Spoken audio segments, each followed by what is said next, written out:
when we study Torah, we create an impression of what we think Torah is about. We come to our own conclusions of what we think Judaism and Jewishness is about. And in a certain way, we are almost expected to do that. Torah is personal. There's no individual in history who was ever able to keep all 613 mitzvot. Do you know what I mean by that? There's no one individual who can keep all 613 mitzvot. Why? Because a kohen can't be melech. Well, yeah, there was an exception with Hashmonayim or whatever, but the fact is that the general perception is that if you're a kohen, then you have certain mitzvot, and a non-kohen doesn't have those mitzvot. If you're a melech, you have certain mitzvot. A non-melech doesn't have those mitzvot. If you have an obligation, there's certain Jews who don't necessarily have the same obligations. No individual can keep all the mitzvot. Okay? The fact is, that tells you that out of the conglomerate of what is Torah, we have to pull out our own personal Torah as it applies to us. Now, that goes one step further. The fact is that we also have our own personal relationship with Torah. The Rambam has an interesting perspective on this. There's a famous Mishnah. It's the last Mishnah in Makot, which is often stated by many people, it's whenever you're about to hear Kaddish D'Rabbanan or something like that, people like to finish their learning with this statement. It basically says, "Ratzah Kadosh Baruch Hu Zachus Yisrael, Hibrahim Torah Mitzvahs." Okay, God wanted to benefit the Jewish people, therefore He gave them many mitzvot. Okay, so the fact is that non-Jews have 7 mitzvot. We have 613. Why? Because there's a special benefit to the Jewish people that they got extra mitzvot. Now, the truth is, Mephoshim have a tremendous problem with that concept. Why is it that more mitzvot necessarily is beneficial? What's the problem with that? Because the fact is if you have more mitzvot, you also have the possibility of making more transgressions, right? So if you're in a legal system that has many more laws, there's a possibility of transgressing many more laws. So why is it that having many more laws is considered to be a schus? So Rashi makes an interesting statement in his explanation. He says that basically Kadosh Baruch Hu gave over many mitzvot that you're going to do anyways. So he gives it as an example, an issur of eating treif. Treif is a carcass that you find in the street. Actual treif is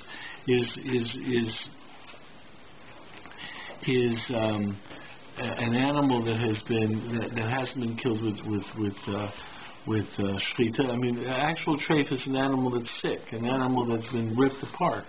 Right? That's actual treif. So the truth of the matter is, if you're walking on the road and you come across a ripped out carcass of even a kosher animal, you have no desire to eat it. You look and say, "Gee, I have no desire to eat it." But the fact that you walk away not eating it, you've done a mitzvah. You didn't eat, doesn't mean not kosher. So Rashi says that a Kodesh Baruch Hu gave a lot of mitzvahs that you're going to do anyways, and that's what the Gemara means. The Rambam gives a different answer. The Rambam says in order to get into Olam Haba, you have to do one mitzvah right. You gotta get one mitzvah perfect. What does that mean? One mitzvah with the proper kavana and one mitzvah that you're really into. So he says basically that you're given all these mitzvot to broaden the chances for you to find out one mitzvah that you are personally into. Okay? So, in other words, the Kodesh Baruch Hu said, listen, I need you to do something really, really good. So if I give you all these different possibilities for you to find out one thing that you do good, then that's beneficial. What is the Rambam further saying about this? So what the Rambam seems to be adding is the fact that Torah also has a personal side to it. The fact is that if you're kind of Torah, it's your own Torah, right? The fact is that every Talmid Chacham, Torah is a little bit different. Why? Because this one learned this stuff a little differently. This one focused on that. The whole gamut of Torah can't be studied by everyone, so everyone has their focuses, right? What was really serious? So this guy knows more about those books of Tanakh, and this guy knows this Gemara better, right? This guy's an expert in the Gemara Shabbos. This guy, for some reason, some limud just touches a person more. The fact is, we all have our own personal connections to Torah. We all have our personal relations to Torah, and that's why it's our Torah. That's why we talk about our own personal Torah. We all create our own image of what we think Torah is about. And that's not a negative thing. That's expected. Kodesh Baruch Hu, what I'm saying according to the Rambam is, Kodesh Baruch Hu is expecting you to make a personal integration with Torah. So, for example, in terms of the Avot, Avram was different than Yitzchak, and Yitzchak was different than Yaakov. Each one was different. In terms of the Shvatim, each of the brothers was different and did their Torah differently. Yisachar wasn't Zvulun, Zvulun wasn't Yisachar, and it was all in line with who their personality was. Right? The Arizal basically goes on and says that each of that the Shvatim all had their own nusach and tefillah. As it was all because everyone's a little bit different. Fact is we all are supposed to have a personal connection to Torah because we're all different. And therefore there's supposed to be a personal relationship with Torah. Fact is, though, is that there's a challenge that goes with this. And it's a challenge that I'm noticing more and more, especially as I see greater fragmentation within the Torah world, in terms of greater disagreements and so forth and so forth. The fact is that Kodesh Baruch Hu on a certain level expects distinctions. Our Torah will be distinctive. There will be differences between us because we're all different. And therefore each of us will do Torah a little bit differently. But at the same point in time, as we develop our ideas within Torah, we come up with structures of how we develop our ideas of Torah. And in developing those structures, we also do prioritizations of what begins to happen in terms of what we think are the primary mitzvot. Now, the truth is, on a certain level, that's expected and healthy.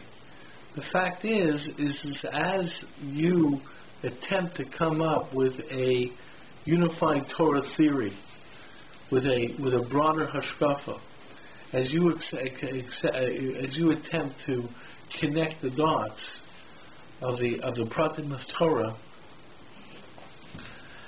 it's expected that you're going to you develop certain priorities and so forth and so forth. And the fact is, and a lot of that is tied to who your personality is. There's this person who is really like, he's an expert in Bikur Cholim, right? And he'll sit there and say, this is so significant, and everyone should be doing it. But the truth of the matter is that's his personality. And the fact is, he's really, really good at it.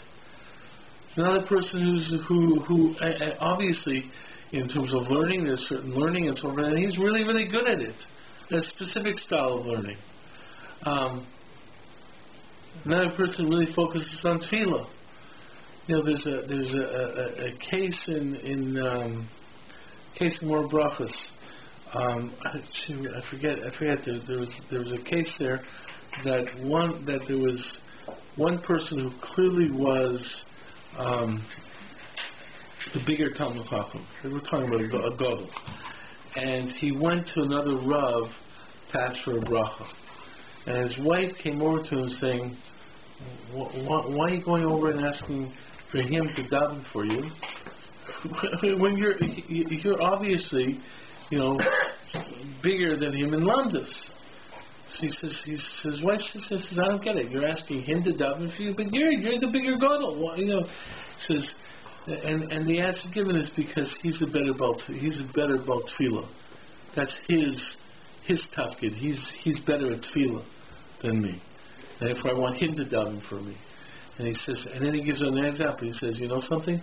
There's some people who are, he says, like I'm like a sar in the court of the Melech. I'm like a go. He was, I'm like a sar, like an officer in the king's court. He's like an eved in the king's court, a servant. He says, but you know something? When you want to go speak to the royal family, and you want to get a favor from the royal family, who do you really ask? Do you ask the prime minister, go and ask the royal family for a favor? Or do you ask the chambermaid who helps out the royal family and say, listen, do you mind asking the royal family to do me a favor? It's better to ask the chambermaid. So he was saying, listen, he's like an eved. He's want to ask him to daven for me. Me, I'm like an officer. But if I want to get on the good side of the king, ask somebody he's more friendlier. He says that's the bal tefillah. The fact of the matter is different. There's different tafkids, different methods of individuality, different strengths of different people. And you see this in a lot of sources where they understood this person was like this, person was like this, and therefore this person was like this mitzvah, that person was like that mitzvah. And you see also in terms of machlokas in between individuals. Yeah. Why did Hashem says in Shabbat Aniyim Tishma? Shabbat Aniyim Tishma v'tzakaton Toshe. Why is it that Hashem always makes it a point that He hears the cries of the poor and orphans and widows before He hears the cries of people that have money and that have power? Why are the cries of people that have less have more meaning in the sense of have more? Why do you hear out? Well, what is it about someone that doesn't have?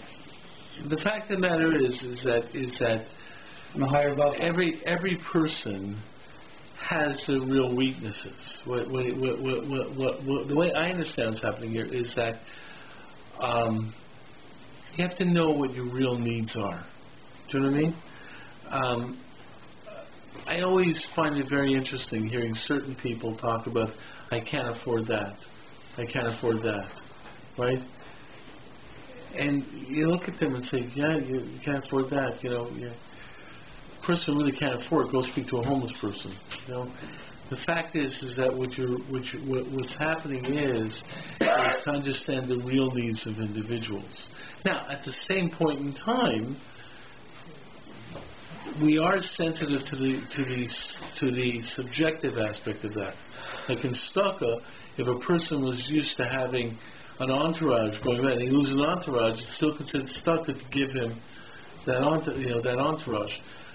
So the fact is there's a psychological subjective aspect to the pain that a person feels.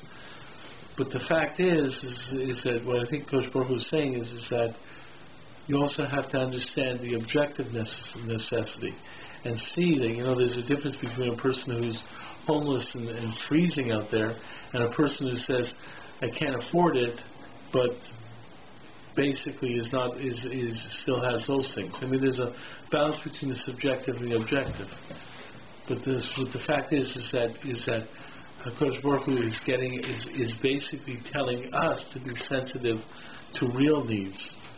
And the fact is that you have to understand, and you also, I think what happens is it's very interesting, because they always focus on the orphan and the widow, okay, the almana and the yosem, and that's because those are two individuals who are inherently weak.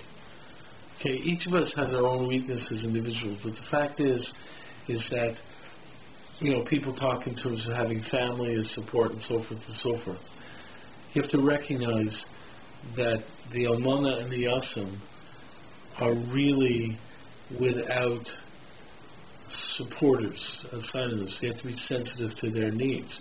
And that leads into an interesting question where the assumption is almost, is the almana necessarily poor or not? But the fact is the almana, the widow, inherently feels the lack of a husband to take care of himself. Now this may sound sexist in our modern world, but the fact is that there's a reality of being sensitive to the real pain of individuals. Right? Even the yosem, the fact of the matter is, we talk about the yosem, we talk about apitropos, person who takes care of the yosem. The fact is, an orphan may actually have funds, but he doesn't really know what to do with them. He's not really in charge. He doesn't have a parent, assisting him. So you have to understand inherent weaknesses of individuals. That's the way I understand it. Because Baruch Hu is telling you to be aware of the objective and subjective weaknesses of individuals. Not everyone is equal, and the people have to be sensitive to the distinctions and so forth. But you also have to understand that I know that I get pretty upset when I hear people talking about not being able to afford something, and you're looking at them and saying, but you can't absorb your Lamborghini, so you're crying like a person who can't afford food. I mean, understand the difference. You not being able to afford a Lamborghini is not the same as someone who can't afford food. Anyways, that's what I think Coach Paul's getting at. But the fact is, but you raise an interesting point. How much are we thinking about those needs when we think about Yiddishkeit? So there are people, when they read through the Chumash, they say this is the major point of Judaism. Now, the truth is what we don't recognize is as you develop your focuses of Judaism, you lose sight of other things. Okay? And therefore what happens is you develop your own perceptions of what you think Torah is about, and as you create your structure and your focus, you're not sure where to, you start prioritizing, and then prioritizing becomes somewhat challenging. And I'll give you an example of it outside of halacha. Everyone knows that the first Reform ordination in Cincinnati, the first American Reform ordination, they served non-kosher food, right? They served shrimp cocktail at the ordination. Now, why did they do that? Why did they do that? To make a point? Yeah, what was their point? What was their point? We're okay eating non-kosher. So why did they make that statement? They just want to say, hey, it's okay to eat non-kosher. You think that was the statement? I think they wanted to separate them from they tried to separate them. It was dafka. Why? But why? What did they think they were basically saying from a moral and ethical perspective? A lot of people don't recognize this about Reform Judaism. Now, Reform Judaism talks about doing mitzvot and the importance of ritual, but they had a very specific reason. It's about why did they sit there and say, we are specifically not going to serve kosher? Because our focus is not. It's because why? Our mouth is important. It's our beliefs. Why? What's important? The moral beliefs override. What moral beliefs? I don't know. Your relationship with Hashem is more important than the halacha. The truth of the matter is that Reform Judaism, if you look into Reform Judaism, they'll sit there and say that their focus is theology, that's true, but what really was behind their point of saying we're not going to keep kosher? How can you make any point if you're going against Hashem? Yeah, they know they're saying not saying that. What's their point? They're saying God doesn't want you keeping kosher anymore. Why? What's their point? The truth of the matter is maybe that they imply that God doesn't care. No. I want to hear from you. You see, it's very interesting. I think what they imply is that it's not God who. I want to hear why they're going to sit there and convince you why they're right. Not from a negative viewpoint, that this is absolutely what God wants of you now. To forget that keeping kosher. Why? That you really want to be a good person, you'll forget about kosher. Why would they say that? Now, why am I getting this across to you? Because the fact is that you never even imagined this. No one ever thinks of the fact that when Reform Judaism sat there and said, we're bedavka not going to keep kosher, no one's thinking, why are they taking this stance like that? Right? No one thinks like that. Most people will agree to that. That is not. No. On principle, that if you keep kosher, I'm going to beat the crap out of you, because you are evil by keeping kosher. Why would they say that? It shows that you don't have good priorities by keeping kosher. Do you understand what I'm saying? Yes. Yeah. Now, why? Why? Because the priority of keeping kosher is so minimal as opposed to as opposed to other things. Such as? Maybe they do because they say ordaining rabbis. Such as? Maybe they do it. What? Maybe they do it because they say what does kashrus have anything to do with being a good Jew? And what is a good Jew? Being a good person. Okay. So their argument... What? Being good-hearted, being a good person. So the fact of the matter is that they sit there... Why should kashrus...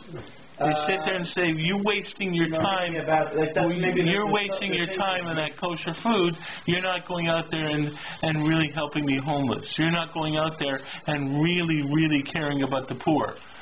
You're not putting in time taking care of a lot of people.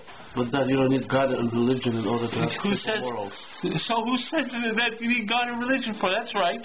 The argument is you're right. If religion gets in the way of you having simple morals, then you should not do the religion. So what's a rabbi in return? The fact of the matter is they're saying just the opposite. They're saying that, yes, concern for religious dogma, concern for ritual, at the expense of doing ethics, is not what God wants. Well, why would they make it an ethical? Why was kosher an ethical thing? No, kosher is not an ethical thing. They're saying basically, by you being concerned about keeping kosher, by you being concerned about all this other ritual, you're not putting in time taking care of poor people. You're not putting in time. Now, by the way, if you look, Reform are the Reform synagogues in town, I'm sure all of them have, the out from the cold and all these other things. They're very adamant, and they'll sit there and say, "Hey, look at us. We have out from the cold. We have all these other things." Why there should be contradiction between why there should be contradiction between being a good person and having religious customs? How is being keeping kosher contradict being a good person? Why do they have to go out of the way to separate? So the fact of the matter is, they'll go out there and say, "Okay, go look around and see who has out from the cold. What synagogues have out from the cold? You know what out from the cold is? Yes. What is that? Out from the cold is a policy. It's using the synagogue as a place where people who are homeless can come in out from the cold. Peterborough did with their shul, turning into mosque. Right. No, that's not the same thing. That's not the same thing, because you're not talking about religion. You're talking about a homeless shelter. The fact of the matter is that you're already missing the point. But the very fact you want to focus on that mosque idea. No, because you're trying to make a statement nationally about Jewishness. The fact of the matter is, if you go around town, you'll find out that a lot of that a lot of Reform temples, are very proud about how out from the cold, okay, of and having programs for homeless and so forth and so forth, and they'll look at the fact that and they'll sit there and say with pride, and look what Orthodox places have that, because the Orthodox, they're so worried about keeping kosher. Okay, now by the way, this has changed. Of course. Okay, in the 1880s, not because that. In the 1880s, this was very, very powerful reform point. When they served shrimp, they were basically saying, listen, we understand that you have limited resources, and we understand that if you focus on keeping kosher, and you focus on this, and you focus on that, right, you're not going to focus on the poor. You're not going to focus on social justice and things like that. That was their point. Now they sit there and say you can do a little, what? If they are concerned about homeless people, why do they spend so much money on shrimp? Oh my God. They should have had like they go and the point is that their argument is that it's from a moral perspective. No, I understand. I'm just saying. Okay, so the fact that it's a bit I don't know. It almost sounds like No. The truth of the matter is that their argument is that you can't sit there and say to people about what they do with their money and say, well, this is because you have a lot of from people going off, to Florida every and staying in these fancy hotels. We're not talking about how people spend their money in their own. We're talking about once you define what is the godly obligation of your concerns, okay? When you consider the fact that keeping kosher means a certain expense, so they'll sit there and say, why are you spending more money on kosher food? Okay, right? If you're going to spend, if non-kosher food costs X amount of dollars and kosher food costs Y amount of dollars, better buy the X amount of food and give the Y minus X to charity. While the frum person will sit there and say, something, I'm going to spend Y money on food. Now the fact of the matter is that that's the reform argument. The frum person said, I'll spend Y money on food and still get charity. And the fact is that then the point is that who says reform person is not going to give that equal charity? The point is that, no, that's not necessarily true. Clearly, just a contradiction. No. The fact of the matter is that wait a sec. No. The fact is that no. Wait a second. It's a commandment for a person to give away part of their own income. Wait a sec. Reformist people, if they don't keep by it, they might not feel like it, or they have experience. You have something? Can you have something?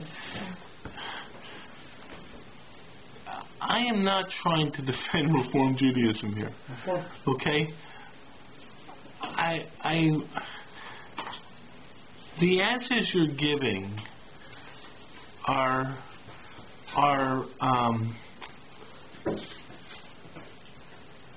they're sidestepping the question.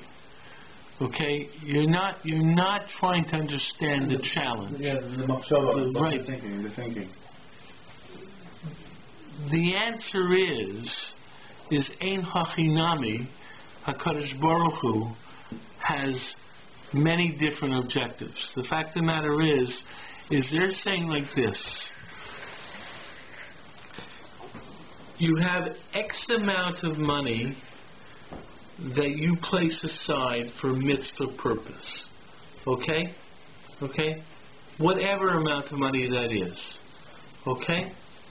If you're a frum Jew, included in setting aside that X amount of money is you got to buy tefillin. Tefillin are expensive. You got to buy mezuzahs. Mezuzahs are expensive. You got to buy kosher food. Kosher food is more expensive than non-kosher food. Okay? You have all these things you're going to buy under this mitzvah section of money. Okay? What Reform Judaism argued in the 1800s, when they were against ritual, was that you put aside the same amount of money. Rather than buying tefillin rather than buying mezuzahs, rather than spending the greater money for kosher food, take all the money, okay, and the same amount of money, okay, and give it all to charity. So what they're saying is, let's say that the Frum Jew and the Reform Jew has $1,000 to give for helping others, for what would be considered a religious value. Okay, in the end of that $1,000, the Frum Jew will only have $500 to give to the poor person, because the other $500 has to go to his villa and stuff like that. What Reform Judaism was arguing with the serving of shrimp was, right, forget that $500 on the other thing, give the full $1,000 to the poor. Okay? That's what they were arguing, yeah. So, first of all, you can see the Chosher Emunah. There's no Emunah. So how can you call yourself a Jew if you have no Chosher Emunah?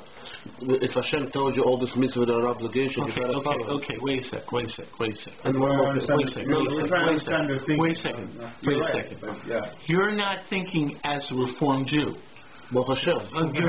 You're right, but the fact of the matter is you're saying the Reformed Jew doesn't share your theological perspective. Yes, but they're doing it beautiful. It's a very nice thing. No. But the idea behind it. Because they believe that's what Kodesh Baruch Hu wanted you to do. Yeah, but a true mitzvah is not what you want to do. It's what needs to be done.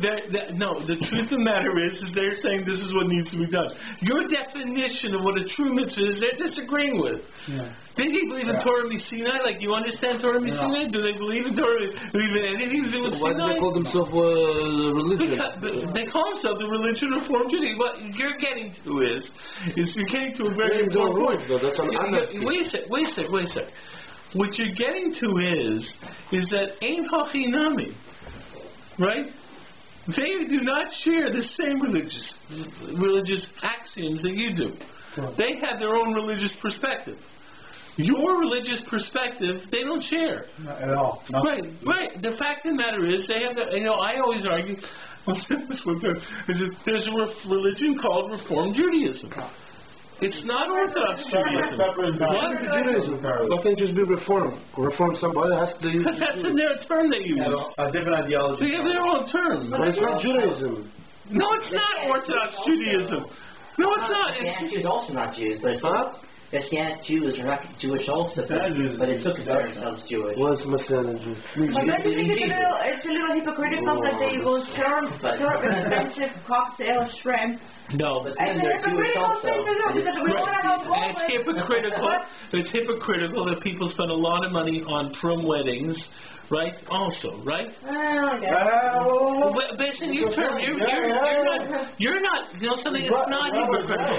The fact of the matter is, okay. Can I step back here for a sec? Because what you guys are now getting into is the fact that you have to understand something. Reform Judaism is a different religion. Okay? The fact of the matter is that you can't go up to them and say, hey, what you're doing is wrong pursuant to Orthodox Judaism. Yeah, it is. They know that. They have a different religion. Now, the problem is most of them don't recognize that it's a different religion. The problem is that they all think Judaism is one big, equal religion. Yeah. But the truth is that it is really based on different theological principles. They don't believe in Torah Misinai. Do you want to say they're Chasser Emunah? Yeah, they don't have the same belief as you. So they shouldn't call themselves Jews. They don't deserve it. Okay, they don't deserve to be called Jews. So that now wait a second. What's the definition? But then you get into the issue. Now we're being politically correct. No, wait a second. They can't be considered. Wait. I don't want to get into it. Okay. Deep. So the fact of the matter is, they're Jews, but they're raising a huge sin. Wait a sec. The fact is, first of all, I'm not. In terms of defining whether someone, are they not following halacha clearly?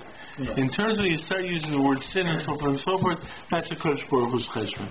I'm not gonna do that. But the fact is that being a Jew is not defined by whether you have the correct beliefs of a Jew. When the Bishop of Paris, who eventually became a cardinal, right? People always talk about the Bishop of Paris being a Jew. He was a cardinal. People tell stories how he used to sneak away to the little shul to say Kaddish when one of his parents passed away, because he still wanted to say Kaddish because he was a Jew. He was hiding the fact that he was a Jew? No, everyone knew he was a Jew. He was a believer, and he was a Catholic bishop. But he believed in Catholicism. Over his parents? He was a Catholic. Yeah. He was a Catholic bishop, right? But he was born Jewish, and as a Jew, he had these Jewish feelings inside. So supposedly, when one of his parents passed away, he still wanted to say Kaddish because he had this Jewish influence. He used to sneak away to a little shul where no one knew him, and he'd say Kaddish. That's because like a lot of Jews who just want to say Kaddish who have no. But he actually was a Catholic bishop. The fact of the matter is, everyone talked about the bishop who was a Jew. He almost became Pope. He was a cardinal. Unreal. What? Unreal. Yeah, but he was a Jew. So the truth of the matter is, there are Jews who don't believe in Torah. There's Jews who don't believe in Judaism. But and I don't look at that same Kaddish as such a. He had that feeling. Inspired. But not because. Not because of the real reason of saying Kaddish. If he had the feeling, he most likely felt that's the way Jews acknowledge God, or he was still a Catholic. Right? His beliefs were Catholic. Yeah, but every Jew, no matter what. So the point is that you're already getting into the whole issue of Jewish identity. But what I'm trying to say is you can't say Reformed Jew is not a Jew. He's a Jew. The fact of the matter is, Reformed Judaism is not Torah Sinai. Reformed Judaism is a different religion, okay, than Orthodox Judaism. Okay, so there are people who would argue that. Okay, I'm not gonna get into that because I think that in other words, I'm not going to get into it because I'm not. No, I'm. I don't like personally attacking individuals. Or the Reformed Judaism is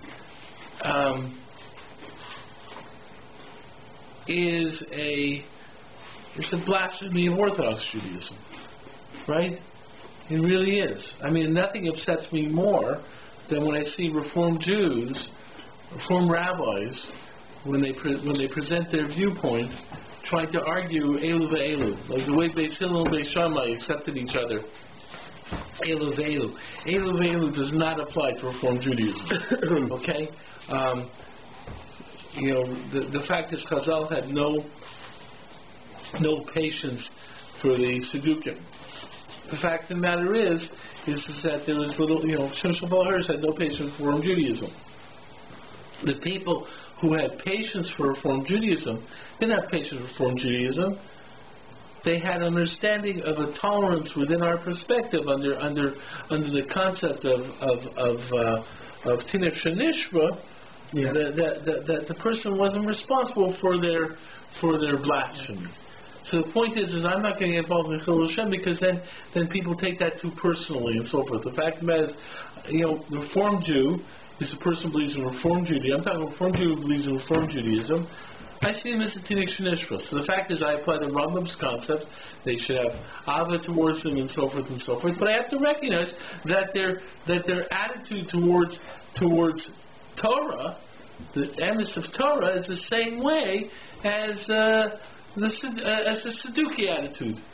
They're a blasphemy of Torah Sinai. Yes. Now the point of the matter is then I want to understand. I'm talking about understanding their theology, not in order to find that it's correct, but to understand their theology. Now their theology, basically, why did I start off with this theology? Is because their theology was basically, in the 1800s, it switched a little bit since then, but don't forget, Reformed Judaism was very anti the Zionism at first. They only accepted Zionism after the creation of the State of Israel, but in the 1800s, Reformed Judaism was against Zionism. Wow. Reformed Judaism was very much argued for ethical behavior. They were perhaps the most powerful expression of what was called natural morality, the Kantian natural morality in many ways, or natural morality. The fact of the matter is what they said was, you spending that money on tefillin or spending money on all these other things when you'd be giving that money for the poor, that's wrong. If you got money that you don't need for your personal reasons, the same way for your own personal consumption, you consider it to be religious money set aside for some religious value, give it to the poor. Fight global warming or whatever. The fact of the matter is that, and by the way, there are Reform Jews today that if you go up to them and say, I want money for some religious, for some Torah idea, like for Safras, they'll sit there and say, that's a waste of money. Give it to the poor. What do you mean you have to have a handwritten cloth? Photocopy it. It'll be a lot cheaper and give that money to the poor. What's the answer of Torah? No, there are other demands in Torah. But the point is how did Reform Judaism develop this? Because Reform Judaism basically took the ethical concepts in Torah and made it everything. They made it, this is what Judaism's about. And therefore, when it became so dominant in their perspective, they basically started attacking because they didn't give value to that. They always say, but the truth of the matter is this is a concern that can happen with almost anyone.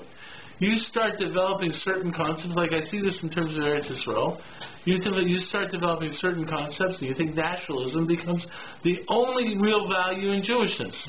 So you don't understand that there's concepts of helping non-Jews. Okay? There's concepts of helping others. Okay? Fact of the matter is that you see some people today with the Syrians, the Syrian refugees.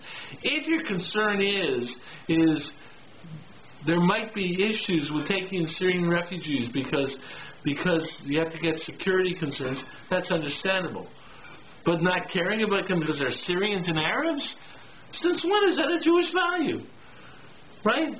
Avram was concerned about stone. Right? We cry over the Mitzrim that died. Right? What do you think? In fact, we only care about Jews?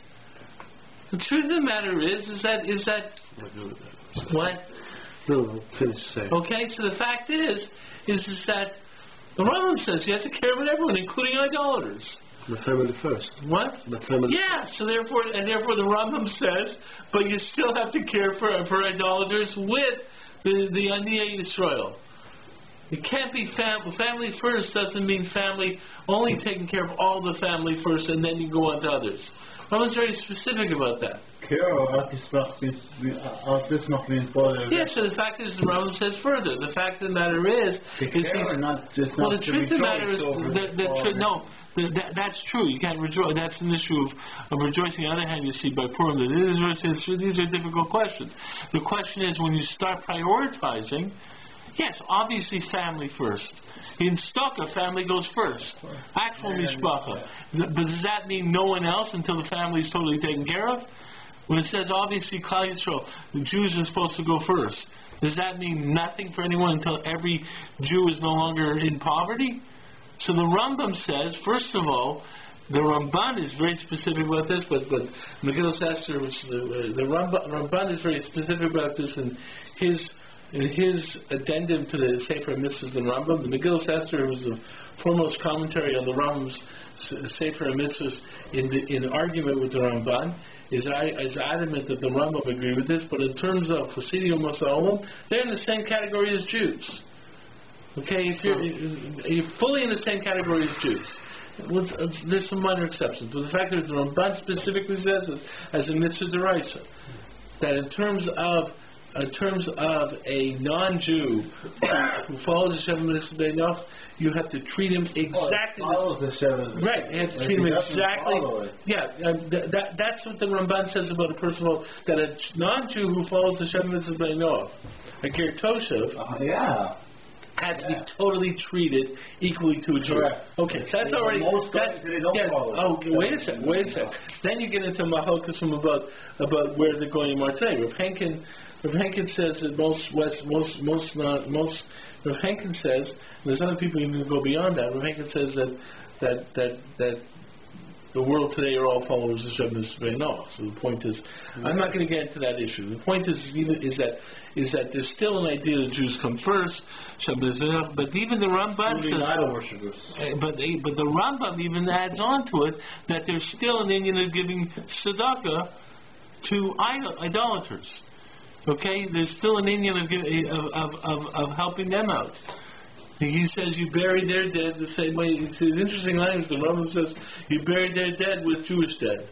And everyone sits there and says, what are you talking about? Not a Jewish cemetery. He means you're involved in helping them out. The truth of the matter is that when you have a crisis in the world, and Israel goes and helps out, it's actually is a Doraisa. According to the Ramban, clearly a Doraisa. According to the way a lot of people said, the Rambam clearly a Doraisa. And the fact is, it's also a Kiddush Hashem. The point is, okay. But you don't need God to have that. You see human in need and you can help. Why not help? And I don't need religion or God in order to understand that. Okay, so now you're getting into another issue. So what's the point of God? So you're opening up a whole question. What's the point of God? Because that's the direction of life. What's the point of math? The point is, therefore, why don't you need God to tell you this is right? Because in the end of the day, He's the one who created me. So therefore, you do need God to tell you it's right. As you just said, 100%. No, I know, but Baruch Hashem, most people that have common sense and they're normal, they don't need. You know what's bad and what's good. You know if you hurt somebody, it's bad, and if you can help somebody, it's good. Before you said something with those refugees, then we should accept them. With all the respect, our security is a joke. And now ISIS went on national TV and said we have 4,000 members with the refugees. By the way, listen to me. I just got very upset. Because you're talking a practical issue. Okay, there's a practical issue you have to be concerned for security. I wasn't talking a practical issue. I'm just saying I should care for the Jews first. Yeah, but the fact of the matter is I'm just pointing out to you the Rambam basically says that has to be taken with a certain amount of recognition. With a grain of salt. Right? Not fully a grain of salt, but no. The fact that Jews go first, but the truth of the matter is you also have to recognize as a universal sign that you're supposed to care about everyone who's created the Tzelem Elokim. The fact is that, but you said something else. You're saying this thing about God. The fact of the matter is, knowing what's right and wrong, right? Is that only from a Kadosh Baruch Hu or not? And the point is that you see, this has gotten into a heated debate because the perception is that somehow, and this is part of it, is that somehow you don't need to deal with God in order to deal with ethics.